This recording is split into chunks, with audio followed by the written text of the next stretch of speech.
Good morning. I'm coming to you from Monterey Bay. It's early in the morning. It's about 7:15. The sun is just coming up, and I came down here to show you how I shoot photos and videos of sea otters. They're one of my favorite things to shoot. They can be kind of challenging, so I want to share with you some of my spots that I go to, some of the equipment that I use, and some of the techniques that I use. And then I'll share with you some photos and videos of the otters, if I find any. So I'm here at my first location on the Municipal Wharf, and I did see 4 or 5 otters, including a mother with her baby, which was really cool. You got to see some grooming activity. You got to see the mother leaving the baby floating at the surface while she dove down for food. And we saw the baby mooching some food off of his mother because not big enough to dive and hunt yet. So that was pretty cool. I'm glad I got to see that. That is the advantage to waking up early in the morning, right at sunrise, and coming out to a location like this. And that's why I start here in the harbor, because I think a lot of the otters come here into the harbor at night to sleep outside of the weather and the swell. We had a pretty big swell last night, so I think all the otters are sheltering in here in the marina. And as soon as the sun rises, they start heading out to sea and finding all the places where they're going to feed for the day. I came out here also to talk about the equipment that I use to shoot these animals. I use the EM1X and the 100 to 400 millimeter lens. Other equipment that I use a new piece of equipment you haven't seen in the video yet. I use the Benro Super Duper monopod. The monopod allows me to get steady shots, but also it's not very heavy or bulky like a tripod, so it's easy to carry around. It's not as stable as a tripod, obviously, but I think it makes up for its instability with the fact that it's easier to carry, it's more compact, it's quicker to deploy. When it comes to settings, the most important setting you need to pay attention to is your shutter speed. You're shooting at long focal lengths. I'm shooting between 200 and 800 millimeter equivalent in 35 millimeter terms. So I try to keep my shutter speed around a 500th of a second faster if the light allows it, but usually I'm finding that between a 3/20th and a 500th lets me still keep my ISO down to around 1,000 to 3,200, which lets me keep some images fairly clean. Sometimes I have to go up to ISO 6400, sometimes even higher. I try to keep my aperture wide open just to allow enough light to get in so that I can keep that high shutter speed and keep that low ISO. On our way to the second location, filming while driving, dangerous and not recommended for amateurs or really anyone.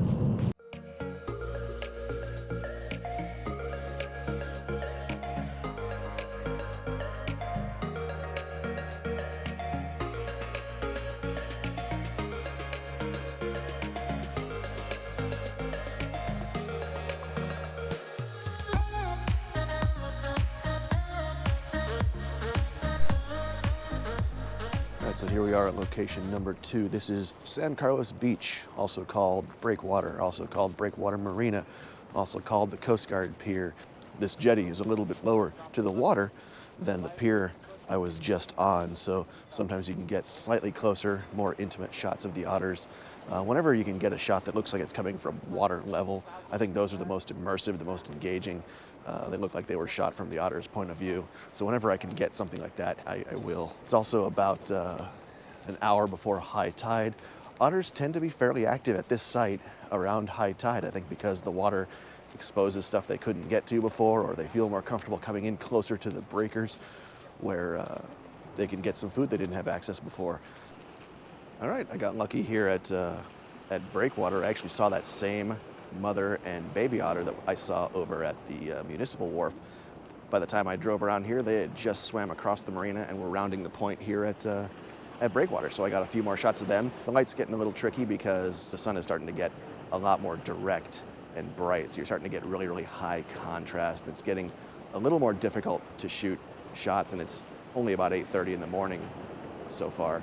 So definitely get out in the morning right when the sun comes up. Expect to have maybe an hour or two of decent shooting, and then conditions are going to probably get a little more challenging.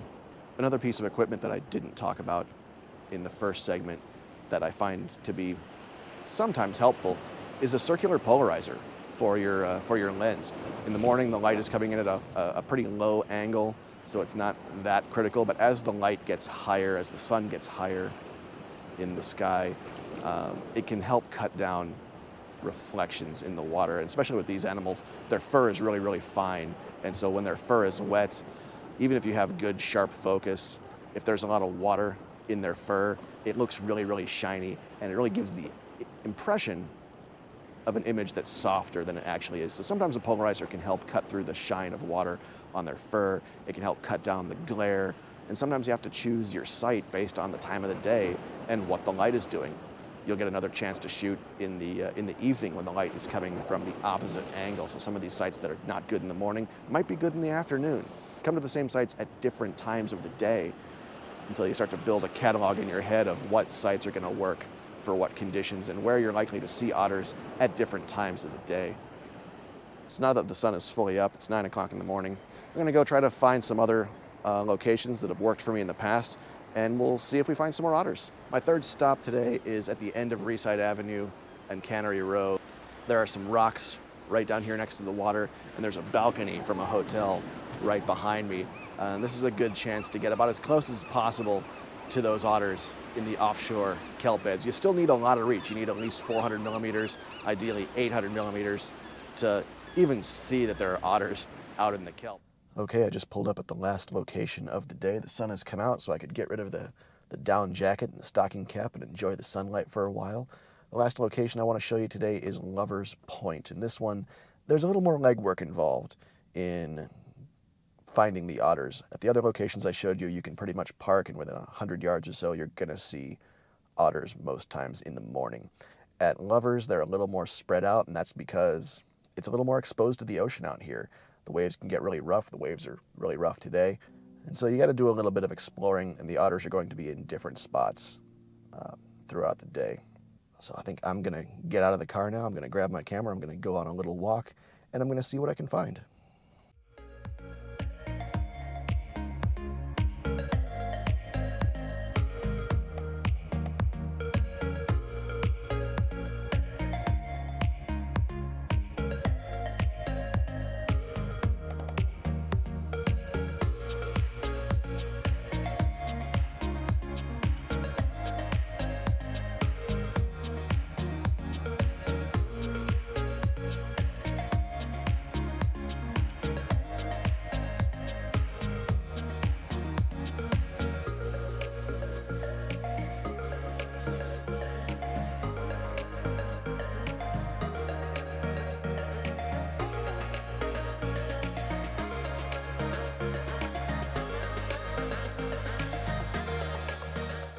When it comes to the focusing mode and the drive modes on my camera, on the Olympus, I shoot in the high-speed burst mode. It gives me about 15 frames per second with autofocus in between each shot, which is important. And I use the tracking autofocus, so it draws a little green box around the target. And as long as you can keep that target in the middle of the viewfinder, roughly, it does a pretty good job of keeping the subject in focus. Every now and then it wanders off and loses focus, but you can always half press your shutter again and regain focus. Or you can grab the focus ring and manually focus to get a subject back. This can be really tough. Focusing on these animals with 400 millimeters or 800 millimeters of range is difficult, especially in conditions like this when the waves are going up and down. You might actually get a little seasick when you're looking through the viewfinder trying to keep the animal in frame. Obviously an image stabilizer helps if you have that on your camera. I'm shooting in manual mode, so I can individually adjust my ISO, aperture, and shutter speed as I need to, but you could also get away with shooting in shutter speed priority mode. That way you can lock your shutter speed at whatever you want, and your camera will do the rest. It'll adjust your ISO, it'll adjust your aperture to keep the exposure where it needs to be. A lens hood is nice, especially in the morning when the sun is coming in across the side of your lens. If your lens is dirty, or if it's prone to flaring, you're gonna get a lot of ghosting and artifacts, and so I really like a lens hood. I think that's about it for the camera. In terms of camera support, I like a monopod. Again, I've been using this Benro Super Duper for the last few months, and I really like this thing. Some of the features I like, it's got twist locks on the bottom, so I can set it to the height I generally need it to. Then it also has one flip lock at the very top, so I can make fine adjustments to the height if I need to. For the head, I like a head that just tilts forward and back, and that has a nice, simple Arca Swiss clamp that's compatible with my lens. Some other nice things about this monopod, it's tall. It's really, really tall, like almost 7 feet tall when you have it fully extended. So you're not going to find very many situations where this doesn't give you enough lift. It has a little spinning rubber foot on the bottom, but that also comes off, and you can put a metal spike in the bottom if you want to do that. I usually just keep this on. That's about it. It's got an attachment for a wrist lanyard if you're worried about losing it. But yeah, lightweight, compact, rugged, quick adjustable, super long. I mean, what's not to like? Way easier than lugging a tripod around, and way sturdier than going freehand or having to find something to brace your camera on. We were actually very lucky. We saw otters at all the locations, and I didn't have to sprinkle in any stock footage into this video. All the otter shots you're going to see on this video were actually shot today, which is really lucky. It's important when you're here shooting sea otters that you keep a minimum of 50 feet away from the otters. They are protected, and it is against the law to get within 50 feet of them. It disturbs them, it causes them to dive, it causes them to take evasive maneuvers. All of these things cause them to expend calories that they don't necessarily have to spare.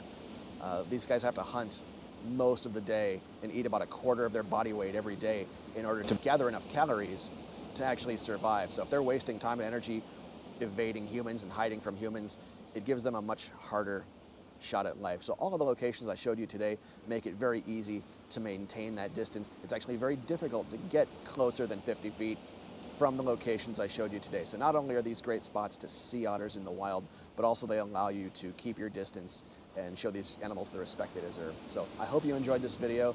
Thank you for watching. I will see you soon on the next one.